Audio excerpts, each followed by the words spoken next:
Item ಯಾವುದೇ ಇರಲಿ try ಮಾಡಿ ಆಚಿ ಚಿಕನ್ ಮಸಾಲಾ. ನಾಳೆಯಿಂದ ಎಸ್ಐಆರ್ ಪ್ರಕ್ರಿಯೆ ಆರಂಭ ವಿಚಾರಕ್ಕೆ ಸಂಬಂಧಪಟ್ಟಂತೆ ಬೆಂಗಳೂರಿನಲ್ಲಿ ಡಿಸಿಎಂ ಡಾಕ್ಟರ್ ಜಿ ಪರಮೇಶ್ವರ್ ಅವರು ಪ್ರತಿಕ್ರಿಯೆಯನ್ನ ನೀಡಿದ್ದಾರೆ. ಎಸ್ಐಆರ್ ಬಗ್ಗೆ ಸಾಧಕ ಬಾಧಕಗಳನ್ನ ಚರ್ಚೆ ಮಾಡಿದ್ದೇವೆ.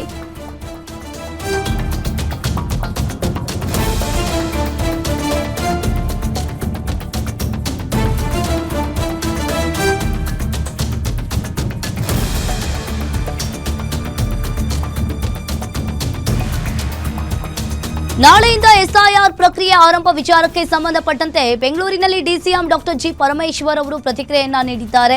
ಎಸ್ಐಆರ್ ಬಗ್ಗೆ ಸಾಧಕ ಬಾಧಕಗಳನ್ನು ಚರ್ಚೆ ಮಾಡಿದ್ದೇವೆ. ಕಾರ್ಯಕರ್ತರು ಪಿಎಲ್ಒಗಳಿಗೆ ಈಗಾಗಲೇ ಎಚ್ಚರಿಕೆಯಿಂದಿರಲು ಸೂಚನೆಯನ್ನ ನೀಡಿದ್ದೇವೆ. ಪಶ್ಚಿಮ ಬಂಗಾಳದಲ್ಲಿ ಕೆಲ ಅನುಮಾನಗಳು ಬಂದ ಹಿನ್ನೆಲೆಯಲ್ಲಿ ಕರ್ನಾಟಕದಲ್ಲಿ ಆ ರೀತಿ ಆಗದಂತೆ ಎಚ್ಚರ ವಹಿಸಲು ಸೂಚನೆಯನ್ನ ನೀಡಿದ್ದೇವೆ.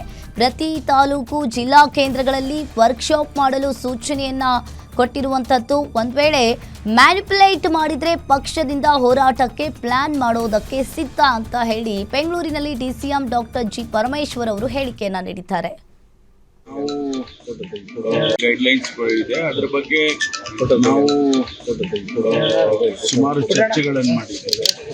ಪಕ್ಷದ ವತಿಯಿಂದ ಕೂಡ ಅನೇಕ ಚರ್ಚೆಗಳನ್ನು ಮಾಡಿ ಇವರ ಸಾಧಕ ಬಾಧಕಗಳನ್ನು ನೋಡಿದ್ದಾರೆ.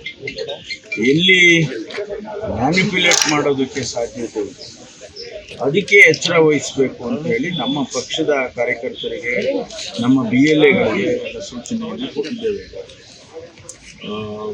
ವೆಸ್ಟ್ ಬೆಂಗಾಲ್ನಲ್ಲಿ ಒಂದಿಷ್ಟು ಅನುಮಾನಗಳು ಬಂದಂಥ ಸಂದರ್ಭ, ಪ್ರತಿ ಅಸೆಂಬ್ಲಿ ಕ್ಷೇತ್ರದಲ್ಲಿ 5,000 to 10,000 ಮತದಾರರನ್ನು ಡಿಲೀಟ್ ಮಾಡಿದ್ರು ಅಂತೇಳಿ ಅಲ್ಲೆಲ್ಲ ಮಾತಾಡ್ತಾರೆ.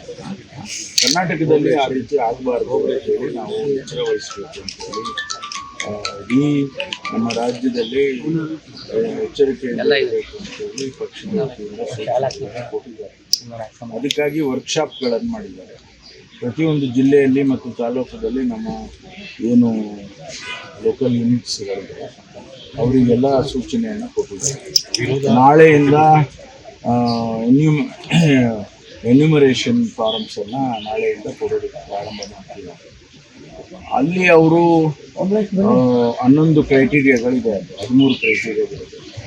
ಅದರಲ್ಲಿ ಯಾವುದಾದ್ರೂ ಒಂದಿದ್ರೂ ಕೂಡ ಅದಕ್ಕೆ ಎಲಿಜಿಬಿಲಿಟಿ ಬರುತ್ತೆ.